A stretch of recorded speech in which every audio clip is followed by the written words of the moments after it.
حج کے رکن اعظم کی ادائیگی کے لیے لاکھوں عازمین میدان عرفات میں پہنچ گئے ہیں، جہاں وہ ظہر اور عصر کی نماز قصر و جماع کی صورت میں ادا کریں گے اور خطبہ حج سنیں گے۔ حجاج سارا دن میدان عرفات میں عبادت الہی اور دعائیں کرتے ہوئے گزاریں گے۔ سورج غروب ہونے کے ساتھ ہی وادی مزدلفہ کی جانب روانہ ہو جائیں گے، جہاں پہنچ کر مغرب اور عشاء کی نماز قصر و جماع کی صورت میں ادا کریں گے اور رمی کے لیے کنکریاں اکٹھی کریں گے۔ تفصیلات کے مطابق دنیا بھر سے فریض حج کی ادائیگی کے لیے آنے والے عازمین کے قافلے بسوں اور مشاہیر ٹرین سروس کے ذریعے جمعہ کی نصف شب کے بعد ہی مینا سے میدان عرفات کے لیے روانہ ہو گئے تھے۔ انتظامیہ کی جانب سے جبل رحمت پر چڑھنے اور اترنے کے لیے راستوں کو الگ الگ کیا گیا تھا تاکہ آمد و رفت میں کسی قسم کی دشواری کا سامنا نہ کرنا پڑے اور حجاج کرام بآسانی پہاڑ پر چڑھ اور اتر سکیں۔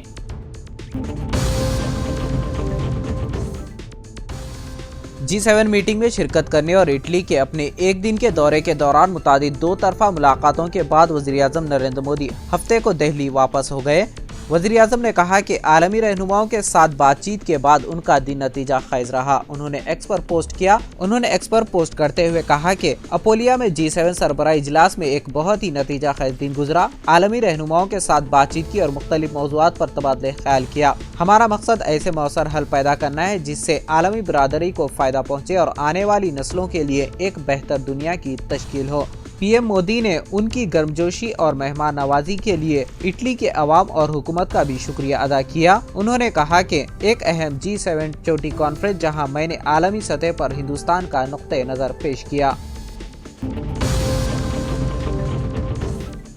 پیٹ بشیرآباد پولیس نے BRS لیڈر سابق وزیر اور MLA CH ملاریڈی اور ان کے داماد مری راجشیکھر ریڈی کے خلاف مقدمہ درج کیا ہے، جو کہ ایک MLA بھی ہیں۔ مبینہ طور پر ایک سافٹ ویئر ملازم کی زمین پر قبضہ کرنے کی کوشش کرنے کے الزام میں مقدمہ درج کیا گیا ہے۔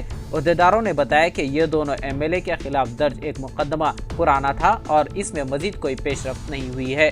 اس سے قبل سرینواس ریڈی کی درج کرائی گئی شکایت کی بنیاد پر پولیس نے ملاریڈی، راجشیکھر ریڈی اور دیگر کے خلاف مبینہ طور پر 32 گنٹا اراضی پر قبضہ کرنے اور اس میں تعمیرات کو منہدم کرنے کی کوشش کرنے کے الزام میں مقدمہ درج کیا گیا تھا۔ پولیس نے بتایا کہ معاملے میں دونوں فریقوں کے خلاف مقدمہ اور جوابی مقدمہ درج کیا گیا ہے۔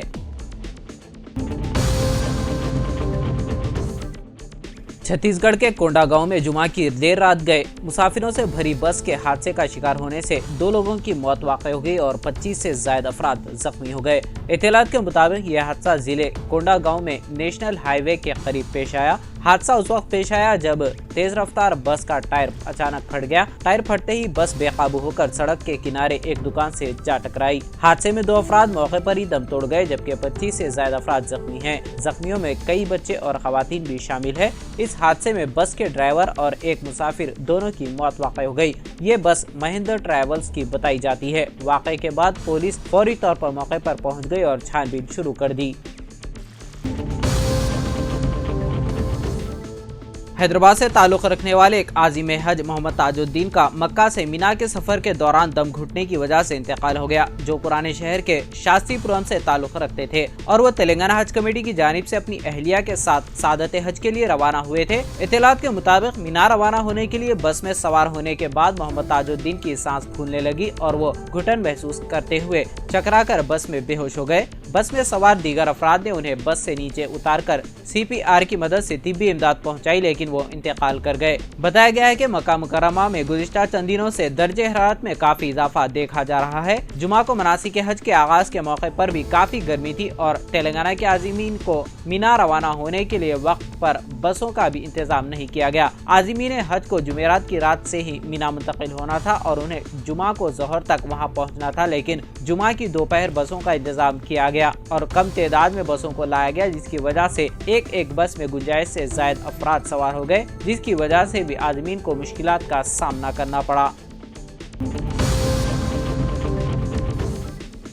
تلنگانہ کے نارائن پیٹ ضلع میں اراضی تنازع میں گاؤں والوں نے ایک شخص کو جانوروں کی طرح لاٹھیوں سے پیٹ کر ہلاک کر دیا۔ دل دہلا دینے والا اس واقعے کا ویڈیو سوشل میڈیا پر وائرل ہونے کے بعد وزیر اعلیٰ ریونت ریڈی نے ریاست کے DGP روی گپتا کو ہدایت دی کہ وہ حملہ آوروں کے خلاف سخت کارروائی کریں۔